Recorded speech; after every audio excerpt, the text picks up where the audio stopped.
ఎంతో గొప్ప శుభదినము మా దేవుడవై మాకిచ్చితివి ఎంతో గొప్ప శుభదినము మేమందరము ఉత్సాహించి సంతోషించెదము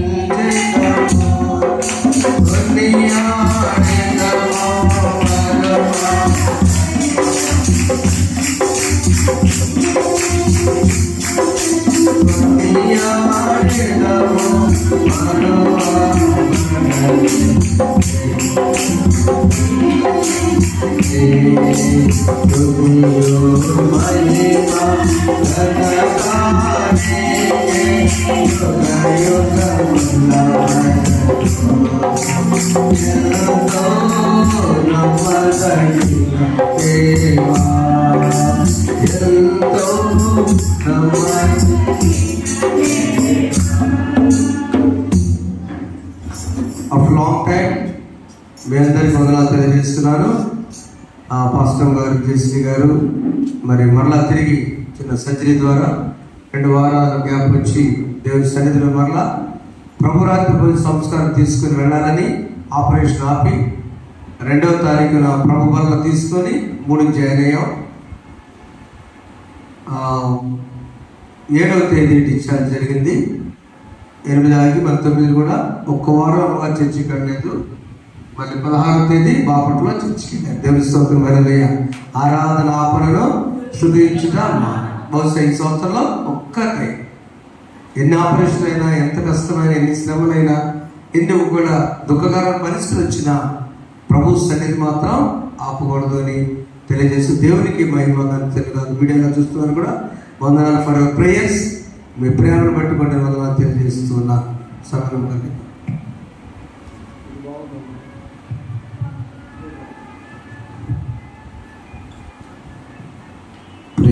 నామానికి స్తోత్రములు. మీ అందరికీ హృదయపూర్వక వందనములు. మీడియా ద్వారా ఇస్తున్న వారికి కూడా నా హృదయపూర్వక వందనములు.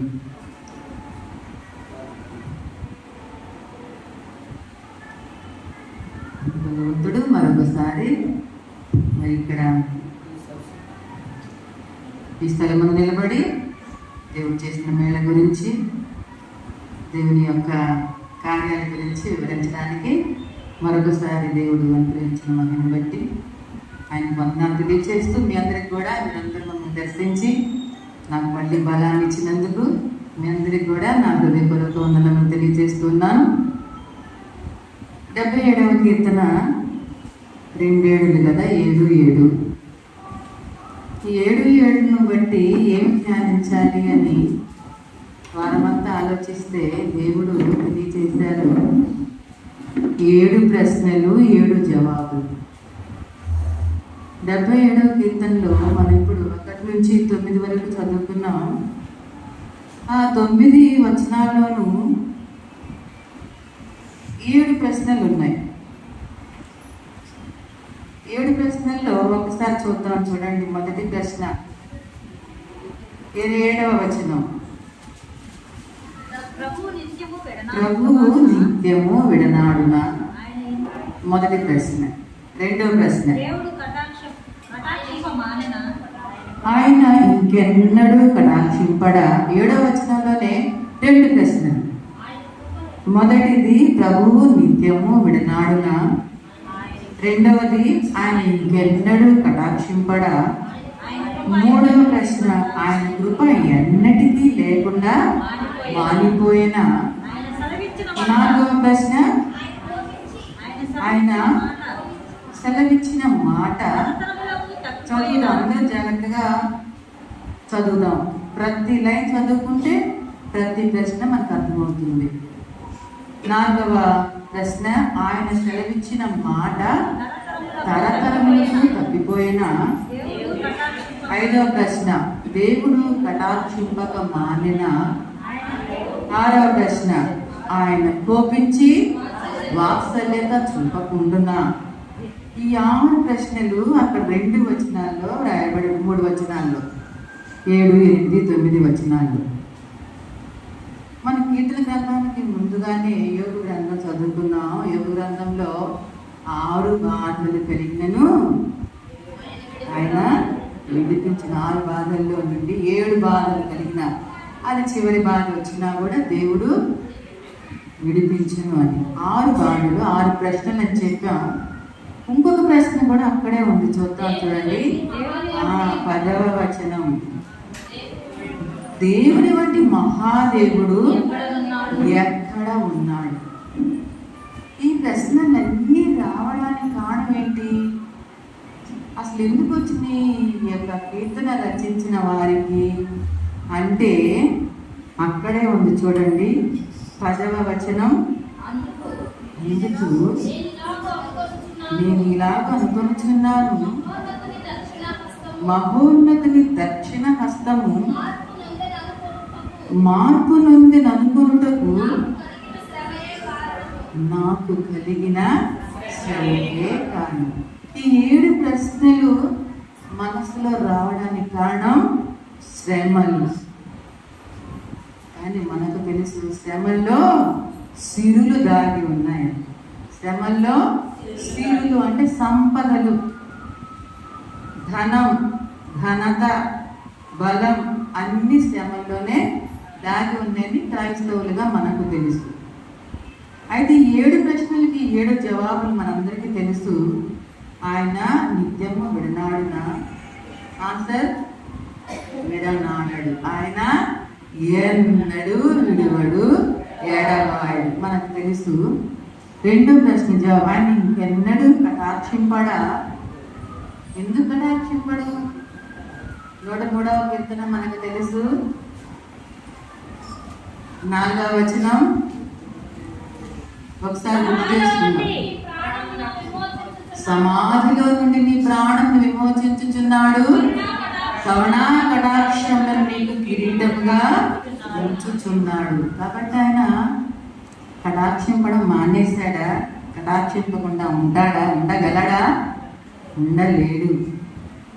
ఆయన కృప ఎన్నిటికీ లేకుండా మానిపోయిన ఆయన కృప ఎలాంటిది? యెహోవా దయాళుడు, ఆయన కృప నిరంతరము నిలుచును. ఇవన్నీ మనకు తెలుసు. ఈ 7 ప్రశ్నలకి 7 జవాబులు వచ్చేవారు మీరందరూ రాసుకొని రండి. అన్నీ తెలిసి మనకి ఆ యొక్క ఆన్సర్లు రాసుకొని రండి. నాకు కలిగిన ఈ 7 శ్రమల గురించి నాకు ఇంకో ప్రశ్న మొదలు తలెత్తింది. ఈ 7 కాదు, ఇంకొకటి, ఎందుకు ఇలా జరిగింది? ఏంటి నాకు ఎందుకు ఇలా జరిగింది అని ఈ సంవత్సరంలో ఎందుకు ఇలా జరిగింది నాకు? ఇదే ప్రశ్న. ఎందుకు జరిగింది? ఎందుకు జరగాలి? ఈ సమయంలో ఎందుకు జరగాలి? ఇలాంటి ప్రశ్నలతో సతమతమవుతూ ఉన్నప్పుడు దేవుడు ఒకరి ద్వారా నాతో మాట్లాడారు. అమ్మగారు, మీరేనా ఆపరేషన్ అని భయపడుతున్నారు? అదేం లేదమ్మా, చాలా చిన్నది. నేనైతే 22వ సంవత్సరంలోనే అప్పుడు చేసుకున్నాను. అప్పుడు నాకు ఇంకా పెళ్ళి కూడా కాలేదు. మీకైతే చక్కగా అన్నీ అయిపోయి, మీరేం భయపడకండి అంటే, పెళ్లి కాక ముందు కూడా ఇలాంటి సమస్యలు ఉంటాయి. ఆ సమస్యలు ఉన్న అమ్మాయిని కనిపించి పెళ్లి చేస్తే అమ్మోళ్ళేమో ఎందుకు ఇలాంటి అమ్మాయికి ఇలా జరిగిందని అమ్మోళ్ళు బాధపడవచ్చు. పెళ్ళైన తర్వాత అత్తగారు ఏంటి ఇలాంటి అమ్మాయిని మాకిచ్చి చేశారని ఇంకా 100 ప్రశ్నలతో ఆమెను వేధించవచ్చు. కానీ దేవుడు ఏం చేశాడు? అన్నీ అయిపోయింది, ప్రశాంతంగా ఉండి దేని గురించి టెన్షన్ వద్దు, దేవుని మీదే నమ్మకం పెట్టుకుని ధైర్యంగా ఉండండి. ఇదే కాబట్టి ఈ ప్రశ్నలన్నింటికీ జవాబు దేవుడు ఉన్నాడు. దేవుని యందు నమ్మిక ఉంచుము. ఏ సమయంలో ఏది చేయాలో దేవునికి తెలుసు. కాబట్టి శ్రమలు విస్తరించినప్పుడు భయపడవద్దు.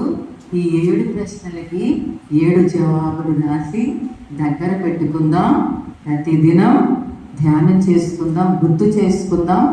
ఇలాంటి శ్రమలు వచ్చినప్పుడు ధైర్యంగా ఎదుర్కొందాం, లేచి సజీవంగా లేచి అందరికీ సాక్ష్యం చెప్తాం. అట్లాగా దేవుడు నన్ను కూడా దీవించాడు, గొప్ప ప్రమాదం నుండి తప్పించాడు. మనందరి ప్రార్థనలు, మనందరి విశ్వాసం, దేవుడు నాతో ఉండి నన్ను ధైర్యపరిచి మరి మరలా నూతన హృదయం కదా, అంతకుముందు వేరే గుండె, ఆ గుండెలో కొన్ని ఏదో లోపాలు ఉన్నాయి. దేవుడు ఆ లోపాన్ని కూడా సవరించి ఒక నూతన హృదయాన్ని నాకు ఇచ్చారు. కాబట్టి దేవుడు ఇంకా అధికమైన బలంతో వాడుకోవాలని ప్రార్థించాలని కోరుకుంటూ 77వ కీర్తనలో ఉన్నటువంటి 7 ప్రశ్నలకి 7 జవాబులు వచ్చేవారు చక్కగా మనం రాసుకొని ధ్యానించుకుందాం. అలాంటి గొప్ప కృప మన దేవుడు మనందరికీ దయచేయను కాక. ఆమేన్. ఆకర్షించిన వారికి, సంఘానికి, మీడియా ధర ఇస్తున్న వారికి నా హృదయపూర్వక ధన్యవాదములు. మీడియా ధర వీక్షిస్తూ కూడా మరి నన్ను దర్శించి హాస్పిటల్లో ఉన్నప్పుడు చాలామంది వచ్చి ప్రార్థించారు, నాకు ధైర్యం చెప్పారు. వారికి కూడా నా హృదయపూర్వక ఉంటుంది.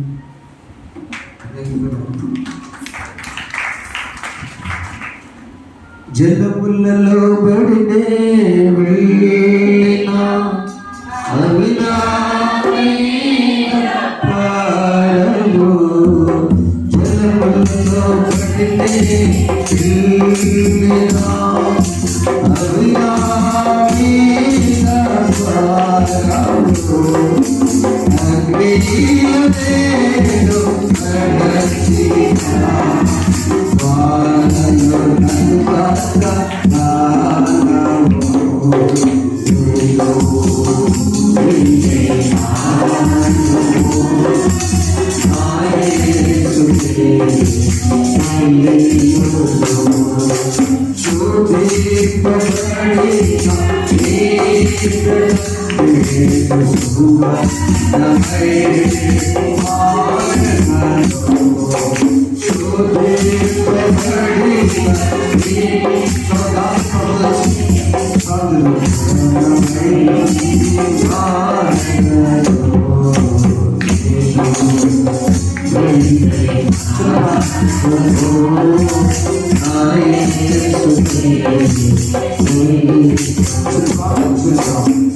చిన్న ప్రార్థన చేద్దాం.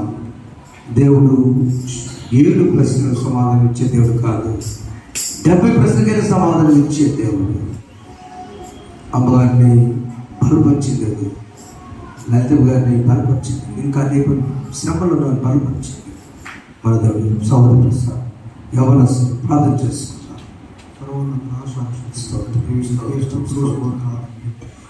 మా సంఘంలో ఉన్న బిడ్డకి ప్రభు ఆరోగ్యం నుంచి ప్రభు మా సంఘంలో నడిపిన దేవా మీకే స్తుతులు స్తోత్రాలు. మీ కృపను బట్టి మేము ఆనందిస్తున్నాం తండ్రి. మా సంఘంలో ఎటువంటి ప్రభు అనారోగ్యంతో ఉన్న వాళ్ళ బిడ్డకు నూతన ఉత్తేజం బలం ప్రతి బిడ్డ అవసరం తీర్చయ్యా ప్రభా. ఇప్పుడు బిడ్డ జ్ఞానం బట్టి నీకే మహిమ ఘనత ప్రభావాలు ప్రభావ. ఇక ఓం ప్రభు రాష్ట్ర గారు చెప్పే వాక్యం అంతట్లో కూడా నువ్వు మాట్లాడి ఎవరెవరికి ఏ వాక్యం అవసరమో ఆత్మహత్యలో మంచి నేలపడి విత్తులాగున ప్రభు అభివృద్ధి బాటలో నడిపించలాగున నీ కృప దయచేయను. అమ్మగారికి ప్రభు రాకపోకంలో ప్రభు నీ దూర కావాల నుండి ప్రభు నూతన ఉత్తేజంతో గురుపోత వేగం వంటి వేగం కలిగించలాగున నీ కృపలో ఆనందించి పెట్టలేదు మమ్మల్ని దయచేయండి. మా సంఘాన్ని దీవించి ఆసక్తి అభివృద్ధి వచ్చింది ఏ శాశ్వత తండ్రి. అందరూ కలిసి జీవితాంతం వరకు నీకే సేవ సభ్యుల పాటతో వాక్యం వెళ్దాం. 175వ పాట. జీవిత వరకు నీకే